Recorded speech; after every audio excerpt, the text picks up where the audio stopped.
Minneapolis. I mean, I guess Minneapolis has been the heart of these issues before with George Floyd, but I would never have picked Minneapolis before. Although in some ways it makes sense because if you want to make that connection with political issues, Tim Walz going up against Trump in the election, so to speak, and then him sending ICE to make a big show. ICE is clearly here doing what ICE does, but we don't hear about it as much because it's under the radar a little bit. But there, it's a big show, and it's a blue state, blue city, and all hell's breaking loose. Yeah, I think that there is video out there of what happened. People are reacting very emotionally.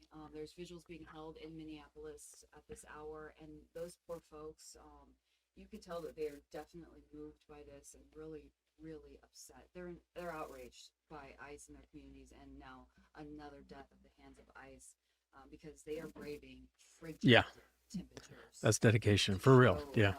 Physical presence in the community. So we've been talking a little bit about this. So there's lots of issues to unpack here, but it's so this Alex Pretti shows up to an ICE operation carrying a gun. It is concealed. It is concealed, which is legal. Which is legal. And there's the question of why would you do that? Why would you potentially poke the bear by showing up with a gun there? Could send the wrong signal. But then, which is within his rights based on what I have heard so far. Which is within his rights. I think where it gets murky is when you watch the video, and I don't know if we have it, but when you watch the video, he is holding a cell phone, and he's going up to ICE agents, and he's trying to protect other protesters who are also in ICE space, and he's holding a cell phone, and they push a protester, then they push him. Which we have heard from many officials that you can and possibly should do. If you see something going on, record it. We have evidence that way. Bovino, head of Border Patrol, said that if you are, delaying, infringing, impacting any kind of, if they are having an operation and you are anywhere near them, right, they can go ahead and interpret that as you are messing with our operation and we have the right to do whatever we want. So DHS, and if you heard Kristi Noem yesterday, she believes that ICE is in the right for letting off 10 shots, killing this man. Other people say, he actually never pulled out the gun. He never was violent. He was only holding a cell phone. And if anything, he was trying to protect another protester, which is why he was in their space. And several outlets have reported that the gun was removed from him before he was shot multiple times. So then you get to the point. So was it smart to show up with a gun and get that close to them? I don't know. I'm sure a good argument could be made that no, it wasn't. But was it legal for them to pull the gun off him, remove the threat of a gun, and then blast him with 10 bullets? Is that a crime on ICE agents? Exactly. And when I watched the video, they have him tackled to the ground, and that's when they find out he has a gun. Right. Almost like his jacket went up and they saw it, and it looks like out of panic or like basic training that hasn't really been put into practice. Somebody pulls out a gun and opens fire. Almost like the sight of a gun caused an ICE agent to react that way. I haven't heard, maybe I missed it. Did more than one officer, clearly more than one officer, open fire? 10, 8, 9, 10 shots? I have not heard more that. Than one. I have not heard that. It just feels like these ICE agents don't have a cool head when confronted. So you have heard people say Trump needs to pull ICE out for their own safety. These guys are a little jittery, panicky, trigger happy, undertrained. They're freaking out. I mean, he's beating him in the head with the gas can thing. I mean, it's so violent. Is that necessary because he had a cell phone? I asked Warren Peterson, the Arizona Senate president, I'm like, where's the adult in the room that's going to de-escalate things? And he went right back to the protesters. They need to de-escalate it. I was thinking along the lines of what elected official, pick your elected official, who's going to come out and de-escalate things. He immediately went to protesters are the ones doing this. Illegal immigrants started it by being here illegally. ICE is doing their job. Then protesters get too close, get in their way. They're the ones. This is like this country's so split, right? We know that. All right, so we it's half and half, different beliefs. Then we get our news from different outlets that support our beliefs. But now, to me, we've even gone a step or two further. We are now seeing the exact same video and seeing two different versions of the exact same video. That's how divided we are. If you want to see two different versions, the NRA has come out and asked for an investigation too. I think people want an investigation as to what actually happened. I think there are people who want to see what they want to see, but that's the issue too, though, right? And I've always wondered about this: law enforcement investigating their own officers. How can that possibly be fair? Law enforcement agencies, spokesperson, chiefs, sheriffs have always told me, yeah, that's cool. We got it. We've figured this out. But I just don't know how you investigate your own. And even if it just looks bad. Well, Kristi Noem said something yesterday that kind of stuck out to me, where she was like, we don't really have these issues in red cities. We're doing these operations all over the country, but it's only in blue cities that we're seeing this. And a thought came to my mind, where is it because Minnesota leadership will not utilize their police force to protect ICE operations that allow the protesters to get this close? Is there something that they could do to maybe put a barrier between protesters and ICE? Kristi Noem was inferring that, but then you can understand why Walz and Fry are like, let the people be outraged. They don't want ICE in this community. Go ahead. Yeah, say again. We have a soundbite. Christine. Let's do it. Okay. Part of this investigation will be hearing from those agents and officers and people on the ground. But we do know that he came to that scene and impeded a law enforcement operation, which is against federal law. It's a felony. When he did that, interacting with those agents, when they tried to get him to disengage, he became aggressive and resisted them throughout that process. These officers used their training. Sure. He had a cell phone in their face. That could be impeding. Does he deserve to die? Can we do it better? That's just it. I think that people are starting to push back against the Trump administration. You can do your immigration thing, but you don't have to kill people. Yeah. And even I think Republicans, some are coming out finally to go, yeah, maybe this is going too far. Renee Good, that was just 2 weeks ago. Now it's ancient history almost. But she didn't have a gun. She had a car. Did she try to run over the guy? Did he got in front of her car himself. And she did not stop. So, boy, this just gets into gray areas. And it's not good for our country. It's not good. It's all bad. And when you're in news and you have to cover this day in, day out, it is exhausting. It takes you down, doesn't it? Yeah, and it's true. I was thinking of when Kristi Noem was talking, so what if we do have a federal investigation, and let's say the Minnesota people have their own investigation. They're going to come. We already know they're going to come at two very different conclusions. Then what do? We're right back where we started. At least we would be able to walk away with, this is what happened and this is their justification for it, with clarity, or just some better understanding of what's the line between you peacefully protesting an ICE operation that you can see and getting shot to death. I do think you bring up a good point that Minnesota officials are so appalled by what's going on with ICE. They're like, we're not going to help you in any other way. But maybe that's the wrong approach. Maybe if you do have local officers separating the two. Put up tape. Then something. And that way, if Pretti gets past the tape and has the cell phone in the guy's face, then at least we can say, It's not, I shouldn't say on him to get killed.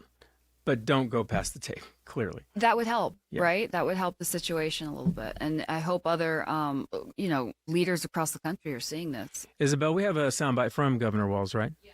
Could we play that, please? So now we've got two Minnesotans dead. We didn't had time to start telling Renee's story of a poet and a mother and a bright spirit, and now we're telling Alex's story. So my question is, what's the plan, Donald Trump?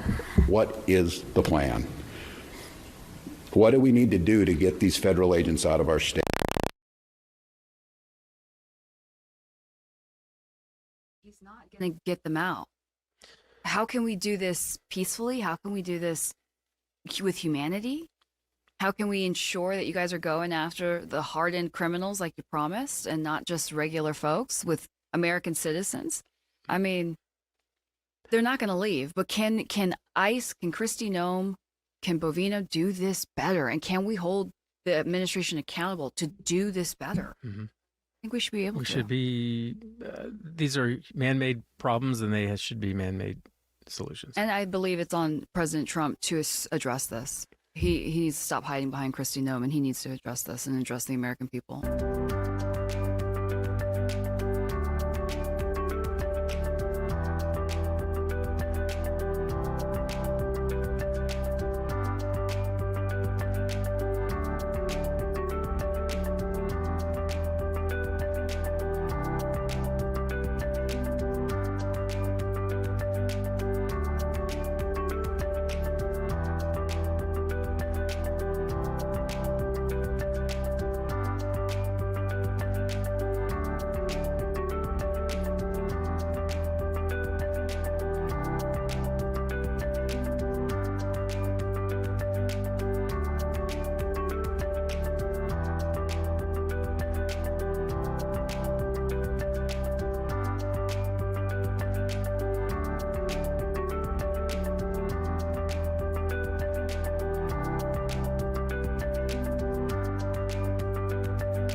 Hey, we're back Sunday afternoon. I'm Brian. Ashlie.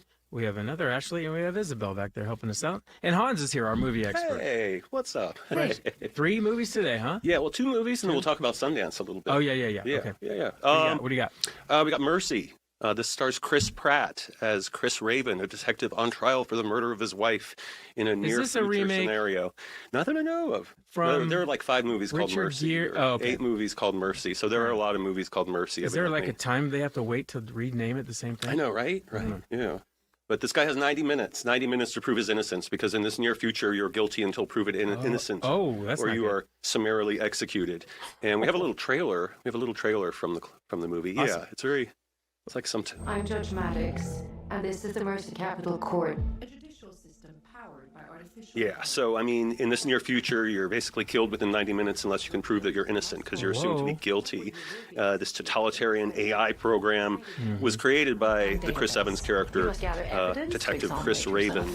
And the question is, why are we supposed to sympathize with this guy who created this AI program? And I think it's a missed opportunity for the director.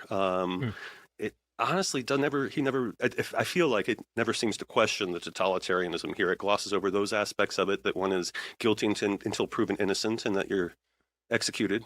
I think in this day and age, with all that you were all just talking about, I feel like this is a missed opportunity for this movie to maybe could have addressed questions about being guilty until you're proven innocent. Do you like these kind of movies? They always make me kind of depressed, because it's just dystopian. Well, right near now, future. what's going on in Minneapolis and people getting shot for having cell phones, it doesn't feel like much entertainment there. Right. The value. Yeah, the director. There's no escape. Well, it's kind of kind of why people tune out bad news, right? They've had enough, and they want something happy. It reminds me of Minority Report, though. Yes. And I still think about Minority Report every time I use ChatGPT. Like, what am I typing in here that they can put together to piece together pre-crime, right? Yeah. Ashlie was showing signs here. It's a problem. You know, they can subpoena your ChatGPT searches. Yeah. Yes.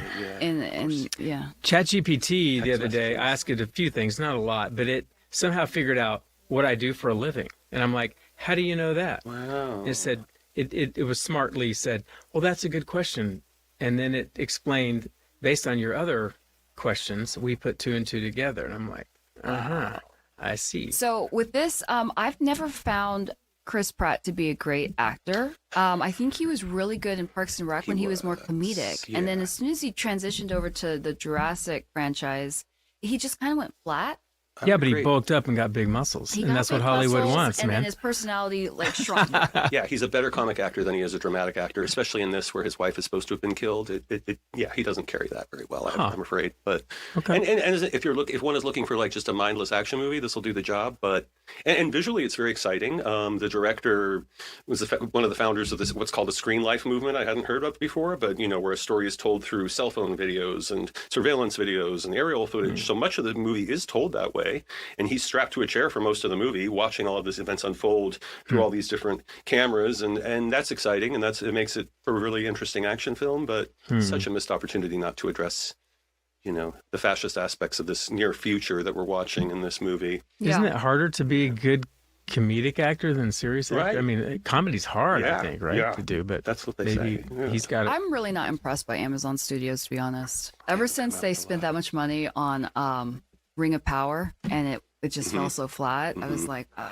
I feel like Mrs. Maisel was their last good movie. Oh, was that series, Amazon? But yeah. I think we've got a little movie buff here who's like under the radar. Amazon about movies. throws You're money big at movie buff, projects, yeah. but they just don't hit. I don't know. Yeah. They're expensive, though. They're visually stimulating. Yeah. But Making a deal with Woody Allen probably was not such a good deal either. Just saying. I mean, Maybe they need a new voice in the room. You could be applying for a job here and not even know it. Bezos, Of course, they're... I'm available. Yeah. there's another movie, Sentimental Value. Sentimental Value. That's one of the 10 Best Picture nominees. And it got a slew of acting nominations, which are well-deserved. It's basically about a dad, a aging movie director who's trying to make sort of a comeback, and he wants to cast his daughter in this movie he's created, sort of about his life. Directed by Joachim Trier, who snagged Best Directing Oscar for this. Plenty of acting nominations. Stellan Skarsgård, who's up for Best Supporting Actor. He's so good. He really is. He's such a good guy. So good. Ever since I saw him in Insomnia, Renata Reinsve is Best Actress as Nora, his daughter. Another daughter, Agnes, is played by Inga Ibsdottir Lilleus, who's also up for Best Supporting Actress, as well as Elle Fanning, who plays the charming ingenue who sort of swoops in and winds up getting the role that the director offers to his daughter. Daughter doesn't want it, so Elle Fanning gets it, and that's kind of the movie. I mean, the downside of this movie is there's not much of a plot. Does not do a lot to subvert So expectations. is it about like the relationship between the dad and the daughter? He was an absentee dad because of his job? Yeah, it's a lot like Jay Kelly. Jay George Kelly, I was Clooney going to movie say. we talked about. And this is done a lot better. It's not nearly as heavy-handed, much more subtle. And the acting spectacular. And the cinematography is beautiful. It's just the pacing. I mean, I know as Americans we're used to faster-paced movies, but...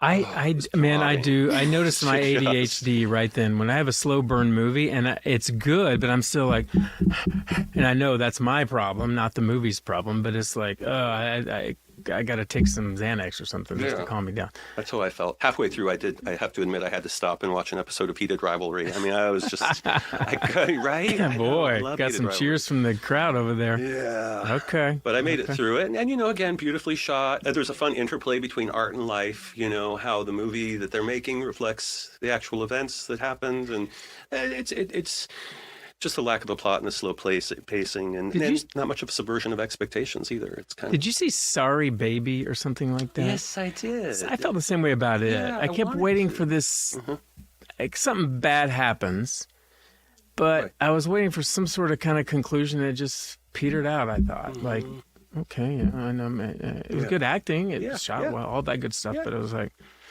okay. It was a little slow paced. Yeah, I mean, can I get at least an hour of those 2 hours back to my life? My back pocket. I don't think it works that way, but Yeah, I thought I'd like that one a lot better than I did. Sorry, baby. yeah, a little bit.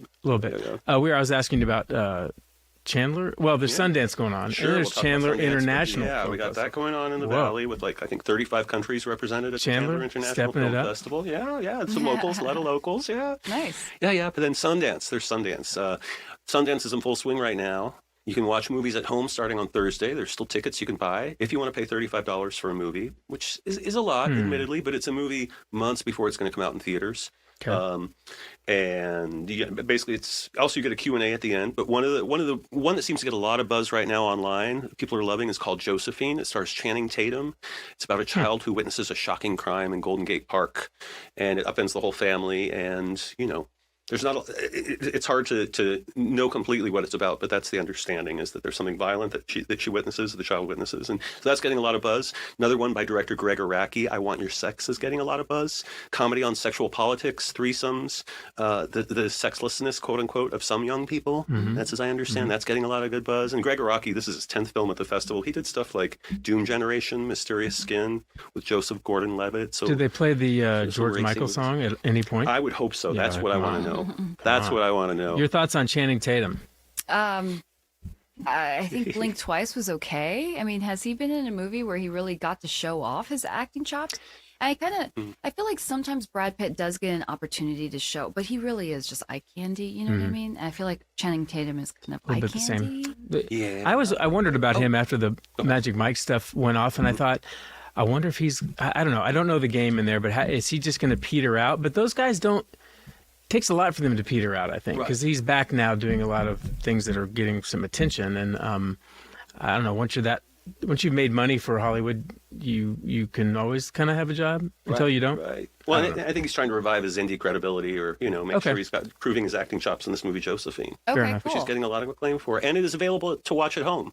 If you want to spend $35 and you love Channing Tatum, you can watch a Sundance movie at home. The one thing he did I thought was decent was the Man on the Roof or something. Yes, Roof Man. That was Roof Man. That was pretty good. great in That was Okay, pretty I haven't good. seen that. All right. Based on a true story, which I always kind of like those. Like, really, that really happened? I mean, They did hit out in the Toys R Us for you for So weeks. he is a on the run. layered actor, you're saying? so. We just don't get to see that all the time. Okay, Yeah. got it, Right. got it. There's also a documentary that you can't watch at home about Brittany Griner, so that should be really interesting. Brittany Griner's story. Really Okay. want to see that, about her detention in jail. There's a movie called The Invite that co-stars Seth Rogen, Ed Norton. It was directed by Olivia Wilde, and she also co-stars in it. It's being described as sort of about two couples, four people, and sort of a 3-act play structure, and it's about their dinner party and sort of comedy about relationships. That's getting a lot of Okay. acclaim. For her sake, I hope it does well because her last movie had so much potential, and then the press. hammered her. Yeah. That was right at the time she was served with divorce papers, wasn't it? Yeah. That whole thing was going on. Well, she's, That you was- know, I Sleeping love with that Harry she's directing Styles. her own Styles. project. Yeah. That's the way you got to do it. What happened to almost Harry and nowadays. her? Just fizzled out? I think he's with Zoe Kravitz now. Oh, wow. Oh, yeah, I think you're right. He was dressing better than her, and she didn't like it. I don't know, but you usually don't want to have a relationship with your actor. I'd say As that's- a director, I mean, that's kind of messy, especially if there's another female lead, and it got messy. So Got I messy. hope that this movie worked out because we need more female directors. Was that movie really that do. bad, or did it get panned for other reasons? Her last I directorial. don't even know what it was called. I forgot. Remember I didn't the see it. remember the one they See let it Chris either. Pine is the head of this community, and they kind of have their own way of Right. living. I don't remember. I don't remember if it was bad or good. Honestly, I guess that tells sums you it up, what- right? Yeah. I don't remember hating it. I'll say that too. Anyway, There is one more documentary you can watch at home that sounds really cool. It's called Public Access, and it's about, I don't know if you remember Public Access in the 90s and the 2000s, where people could create their own shows and they pop up on cable TV, and it was really like YouTube Yeah. before the internet got Yeah. big. I mean, it was, just champions of First Amendment is what Yeah. this seems to be a movie about, and free expression to be creative, say what you want on TV.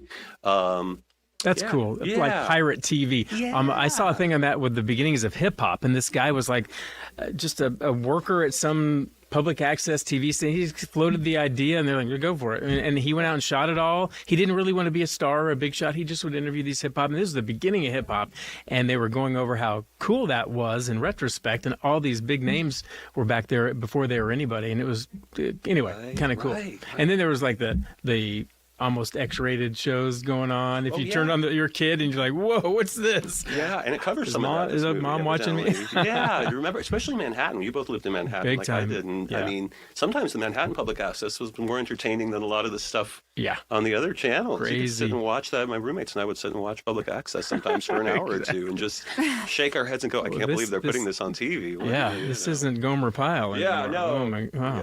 Yeah. Okay, good stuff, Hans. Now, one before we let you go, Sundance it's important. It's one of the important festivals. Sure. Is Probably that the biggest? why is that, or is it one of the most important? I mean, I think it is. I hear Sundance Telluride seems really big nowadays in terms of importance, but I think it's the fact that they're so committed to independent voices, to diversity, to bringing new voices that maybe might otherwise not be recognized by the studios. They're playing you off stage with the music, just like they do at the All Oscars. right, well, You're out. we'll see. Oh, yeah, but thank